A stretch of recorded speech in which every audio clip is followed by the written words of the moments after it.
mugabo wanjye se kutashye kare kwizira n'Imana ko mana yanjye mana Yesu wizu nizi sahura cicanga aho nagusize ni wica nabyutse n'ukuri ko Imana afite crise ndi kumva ndi gusungereza gutya nkumva umutima uri muri kanda wikanga uyu muti rero wanza n'ukuri ndawumva noneho nkumva ameze nabi crise y'iki hako buguru muzabizi abakora muzabineza kugeza ryari crise nyabaki wabuze amafaranga wabuze icyo kurya wabuze iyi miti wanza rero n'ukuri ntabwo irimo iramfura pe ariko nzagukora iki koko kujya ngo wishime kereka nitujya kwa muganga n'ukuri wenda hari igihe wenda bashyira muri bya byuma byabo hari igikuntu wenda ntashobora kuvura iyi miti uri gukomeza umwata nta kintu imariye oya ubundi reka nkubaze kwa muganga urimo kubwira ni gukora iki kwa muganga w'abazungu nyine w'abazungu yego nyine iyi ngiyi ya kinyarwanda yihorera iyi miti urayisuzugura wowe yewe nta kintu imariye ndakomeza nkaremba n'ukuri umutima wanjye urikanda nkumva umutwe urahanyishe n'ukuri ko Imana urabona ariko nacitse n'intege iyi miti babwiye ko igabanya umuvuduko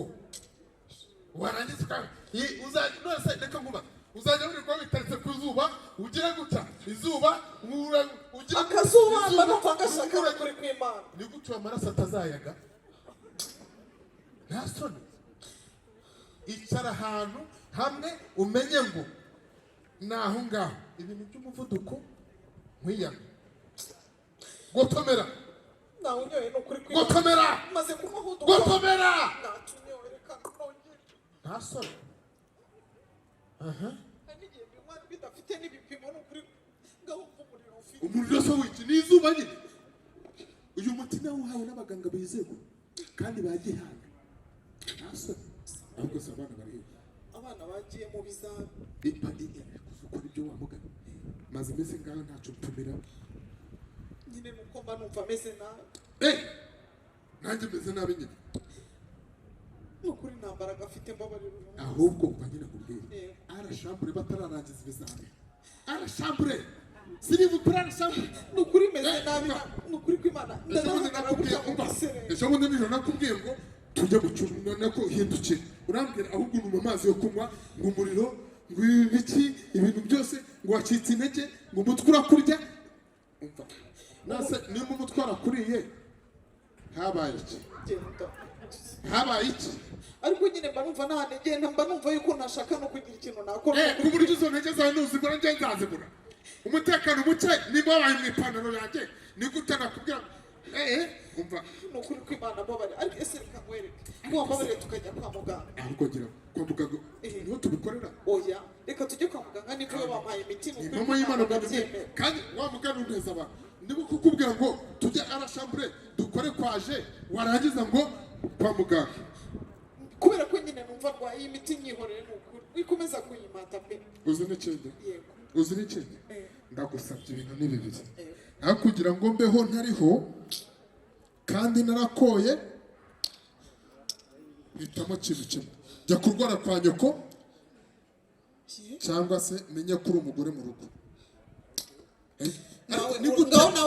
ni gute nawe ngaho tora kimwe najya gucuruza nagira gute warangiza ukavuga ngo ugasigara utitira urwaye wagize gute wacitse umutwe umva hariya kuri ka gasantere turimo nukuri hanyuma abantu nabonye b'abaganga bahaza sinzi ibyo bapima ariko barambwiye bati rero ugomba kujya kwa muganga mukuru hanyuma bakakwandikira imiti ngo bakareba umuvuduko wawe w'amaraso uwo mutwe uhura urwaye kandi hari n'ukuntu ugira gutya nkumva isereri nkumva sinzi ukuntu ngiye nko kwikubita yawe rero ni umurengwe uzi n'ikindi kugira ngo nkwereke ko byose bishoboka ntago nzishingira ibyawe sibyo njyewe ubu tuvugana hitamo ujye kurwara kwa nyoko cyangwa urwara aha ngaha menye ko afite umugore mu rugo cyangwa se uzi n'ikindi mfashe icyemezo ngaho ugifata umbwire ndagiye uragiye se uzi impamvu ugiye hitamo uri umugore mu rugo cyangwa ntabwo uri umugore mu rugo nyine ndi umugore mu rugo nuko nahuye n'ikibazo ntiwandajije uravuga ngo dufate abana bose ngo tubajyane kwa muganga ngo bajya kwipimisha erega narabyumvise bavuga yuko ngo hari ukuntu ngo abana ngo bagere gutya ngo bakaba barwara umuntu nabimenye ni ukuri numva ntashaka yuko abana banjye barwara nkanjye ngo barwara niba ngo diyabete y'ubwoko bwa mbere sinzi bwa mbere ubwo bwa mbere bari kubivuga kandi nakumva ukuntu abana bashobora no kuba bagira pressure y'intuze y'ibintu nkorera nawe nkumva yuko twabajyana ni ukuri pe ndavuze ngo nacecetse reka ngende icyemezo ndagifashe nzagaruka wanyifuje ndasera sakarameto ariko umva nkubwire ngende nagucetse ariko reka nkureke ngende itonda kuko ibi nzabivamo imiti yarashizemo ngo nangurire amafaranga nangurire iyindi miti none ngaho ni mu ndebere ubu se iyi miti ya kinyarwanda hari n'ikintu imariye ko numva n'ubundi ikomeza no kunyica ariko ntacyo reka nzi nkwereka ikintu nanjye ndi bukore